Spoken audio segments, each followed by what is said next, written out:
Blackie, the youngest message boy in R&R Clark's, Scotland's finest book printing company, walked into the storeroom.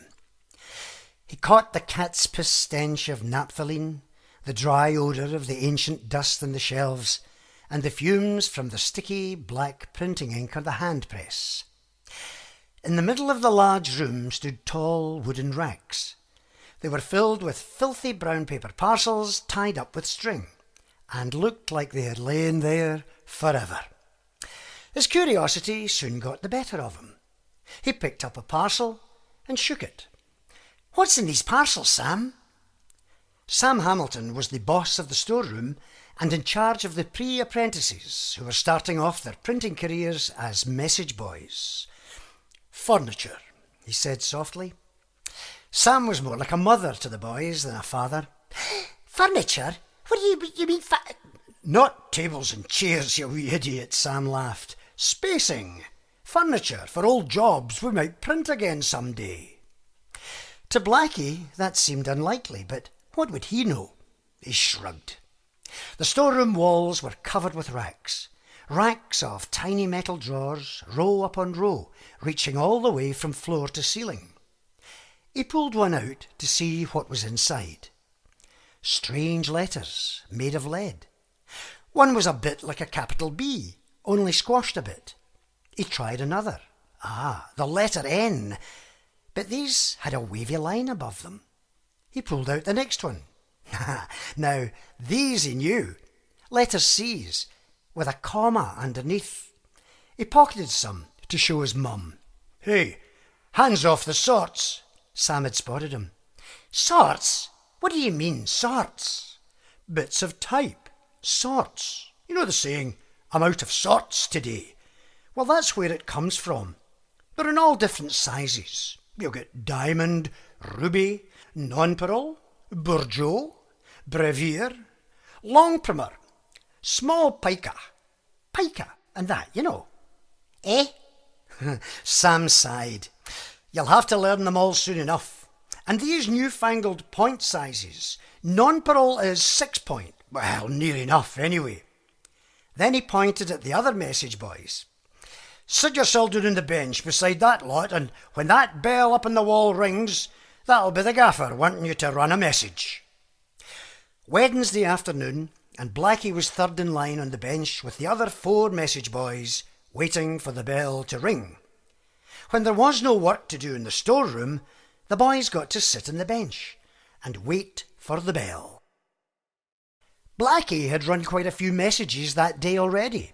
Over to Joe's cafe first thing for Charlie, the furniture man, to get him 2 fried egg rolls and 20 players, and a free cup of tea for himself from Joe as a reward for bringing in the order.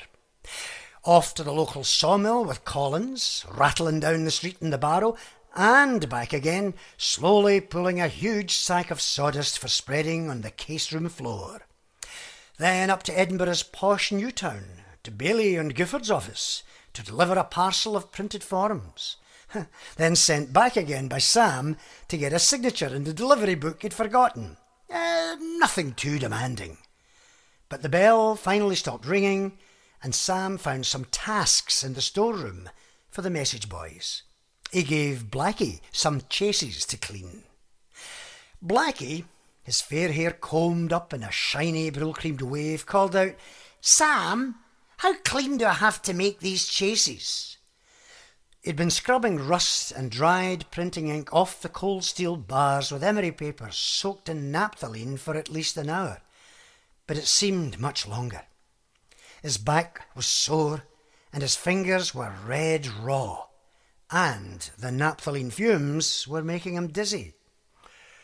"There's only one kind of clean, laddie," purred Sam through a blue haze of cigarette smoke without looking up from his newspaper. "Just get them clean." Blackie groaned and cursed quietly to himself.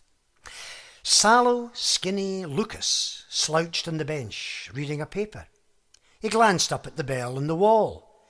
"This is great, this is. No a bloody squeak out of that bell for ages. He was first in line on the wooden bench. He took a long drag on his senior service.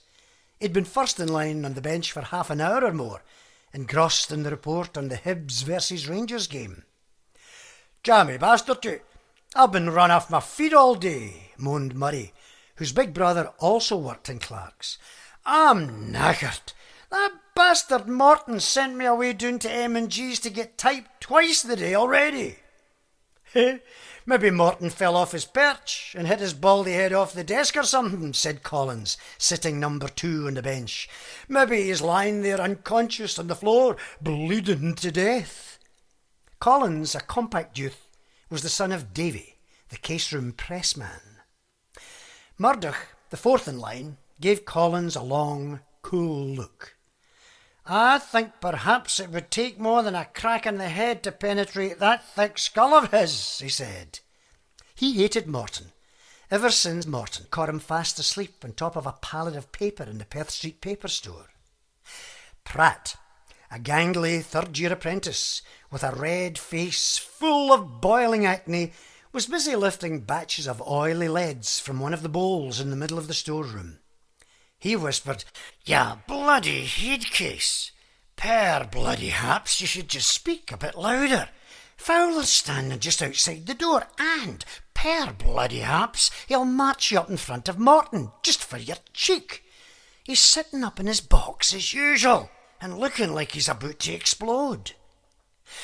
Blackie took a sideways look at the bell mounted high on the storeroom wall and kept his mouth shut.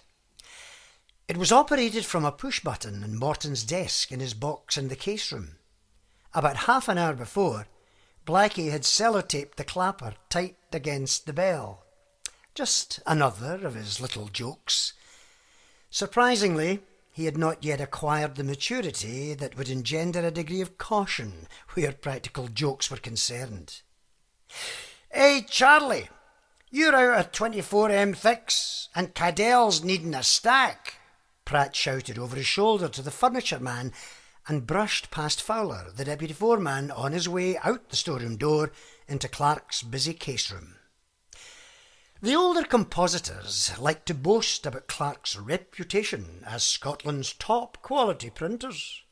No less a man than George Bernard Shaw had famously insisted that all his books were printed there. And it was one of the biggest printing factories in the country. Machine rooms, engineers' departments, composing rooms, both book and jobbing, mechanical typesetting, typecasting, readers' rooms, copy preparation rooms, foundry, plate-laying room, bookbinding, warehouse, paper store, dispatch areas, administration offices. Clark's had them all. But what would Blackie know about it, eh? He was the lowest form of animal life to be found. Look under a stone and find a pre-apprentice message boy. Left school at 15 with only a piece of paper saying that he had attended. Sat the printer's entrance exam. Spelling, grammar, manual dexterity, square peg and square hole, hand and eye coordination, right or left-handed, dots on a page colours, fantastic ink blots. Passing these tests won him 6 months as a message boy, running messages for the gaffers, the journeymen and the senior apprentices, followed by a 6-year apprenticeship on low wages, followed though by a good job for life in a steady trade. That's if he was lucky. Printing methods and a lot of printing customs were cast in solid lead. Apart from a few minor technical improvements like the invention of the monotype hot metal typesetting machine, 1958 was cast from the same mould as 1858. It seemed like nothing was ever going to change. Clark's huge windowless case room was a warren of type frames and stones. About 40 men were employed in the main case room. White apron compositors were hand-setting type from cases, their hands flying back and forth like flails as the lines of type slowly accumulated. Others were steadily making up pages of type on the sloping top surfaces. At the many large metal workbenches, historically called stones, Apprentices with tweezers and marked-up proofs corrected long galleys of silver type. A mood of urgency and bustle filled the dusty room as the books, magazines, insurance policies, advertising brochures, exhibition programmes and all the rest slowly took shape. Clark's was an Edinburgh University press printer, and much of the work was devoted to typesetting, correcting and revising mile upon mile of intellectually stimulating reading matter. Most compositors inevitably absorbed a bit of this material through their pores as they worked, and some were well read, at least compared to most machine men. Because of this, the printing factory was sometimes termed the working man's university. The muffled pulse of the printing machines, syncopated with the restless clatter of the monotype typecasting machines, accompanied the hollow crack of wood striking wood as compositors locked up forms of type. Today, just like any other day, a grey-faced old comp whacked away with his battered wooden mallet and shooting stick, whistling Dean Martin's Volare, using plenty of breathy tremolo. The job he was working on was Who's Who, 1959. That was Clark's bread and butter, and had provided work throughout the bleak Depression years. Everyone who was anyone was included in alphabetical order. Politicians, show business stars, the county set, professors, judges, industrialists, religious leaders, all that lot. No one Blackie would have known personally. Each was allotted a biography listing his or occasionally her parentage, place of education, marital status, career, social position or special area of achievement. Their many and varied recreations shone a light on their personalities and lifestyles. Hunting, shooting and fishing, watching polo, or just sitting quietly in a corner thinking.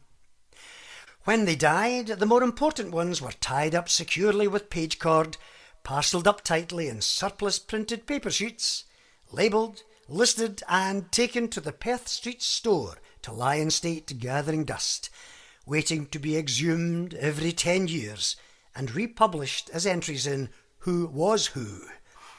But while they lived out their glittering lives in Who's Who, they were making valuable work for the printers simply by their very existence and continuing achievements as they climbed the rungs of society. Each year their entries were laboriously updated. Every new title, new marital partner, new government appointment, term of office, play published. The printers learned something more of how the other half lived, and don't forget, some said, it all put money in their little brown pay packets. But others less generously reminded them that it was a right bastard on the eyes, making countless corrections in tiny type all day long, 2 nights a week and Saturday morning overtime. Pratt carried his galley of 24M thicks back to Cadell's frame. "That's your lot, Jock, and there's no more leads to be had. The bowl's empty." Jock Cadell, stocky and grey-haired, was one of the older comps assigned an apprentice. As well as his normal duties, he was lumbered with having to teach a boy the craft skills. But just now, he was a wee bit preoccupied with the lead-type letters in his galley. "Holy Mother of God, stand up, will you rotten wee bastards! A pox on you, you bloody wee swines! Stand up!" His teeth were clenched shut as he ordered the pieces of type to right themselves on the galley. "There's 4 times I've pied the bloody job the day already," he hissed.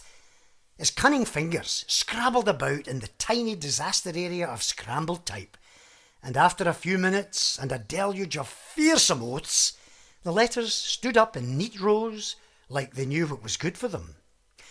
Pratt looked on, mouth agape, mesmerised. "See, laddie, that's how it's done.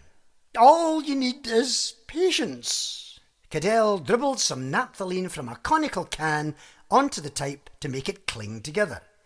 "Craft skills, laddie. Watch and learn.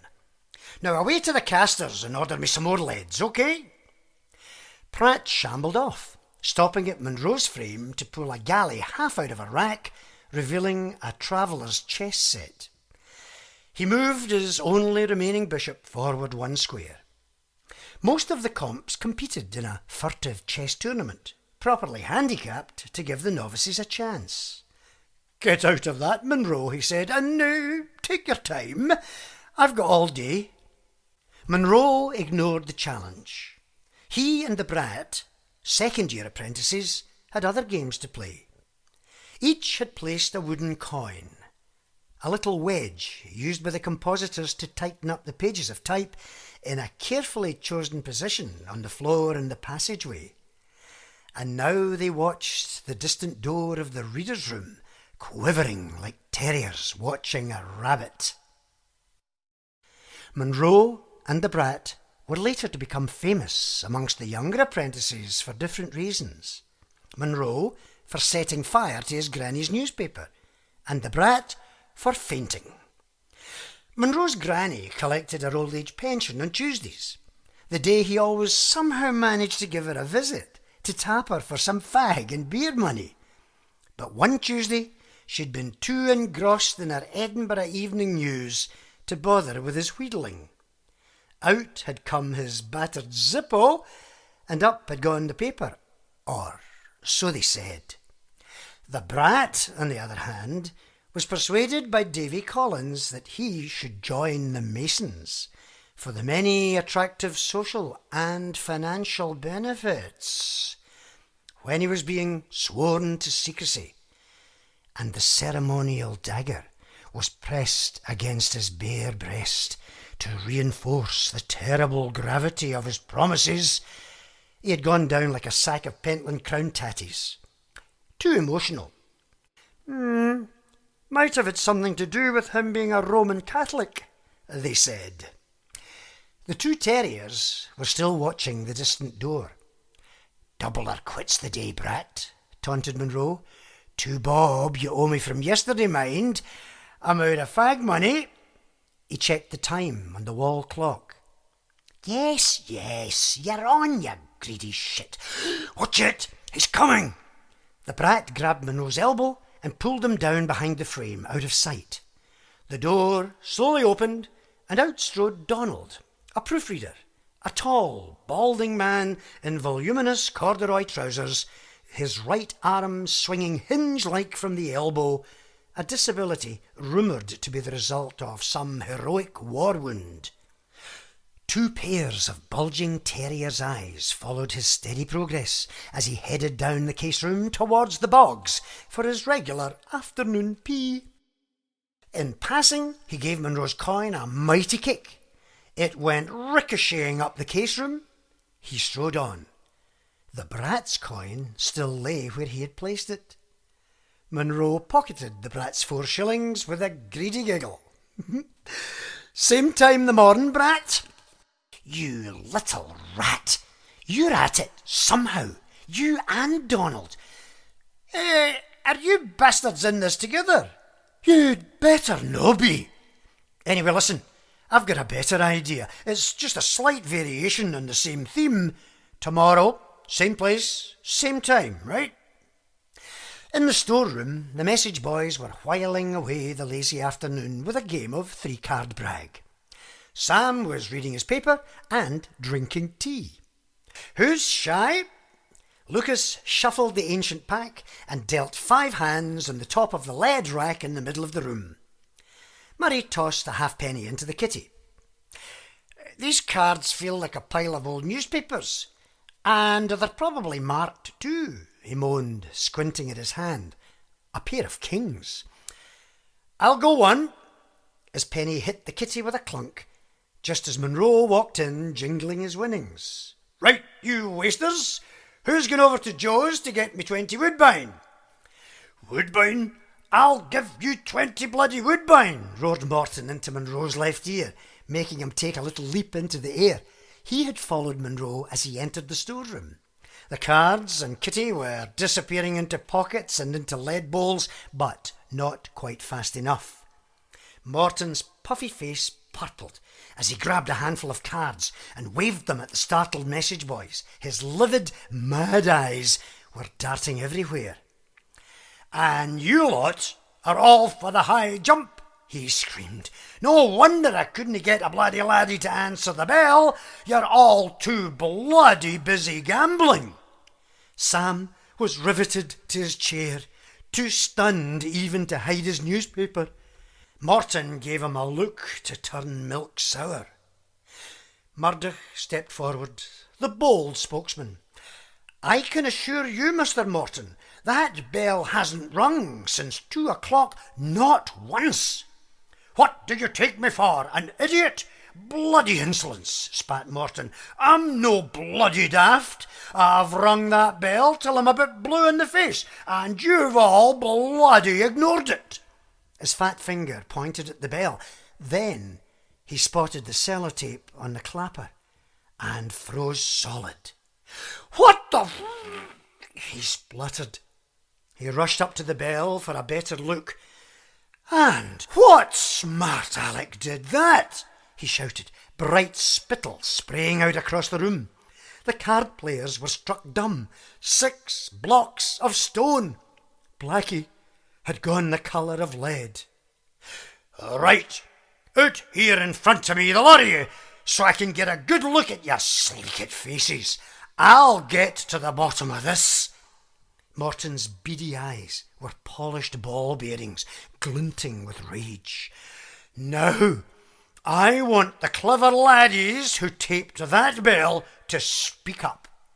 He searched their faces. Silence. "I'm waiting." More silence. Sam slid out the door like a ghost on wheels. "There's always trouble when you're about, Munro. This is another of your tricks, isn't it?" Morton's nose was nearly touching Munro's strained ferret face.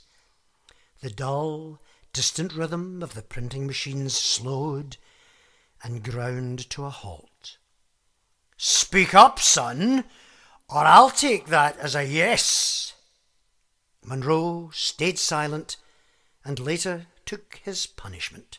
A humiliating day, cleaning chases and running errands for all and sundry like a message boy. And Blackie was far too shy ever to come clean. He was wising up. The next day, Munro and the brat were down on their knees, nailing 2 coins to the wooden floor. They waited, they hid, clinging together in hysterical silence down behind the frame. On his daily walk to the toilet, Donald kicked the brat's coin. The polished toe of his large brown brogue met the immovable object, and he roared in pain and wrath. And while he was recovering, money changed hands behind the frame, and the culprits melted away into the afternoon.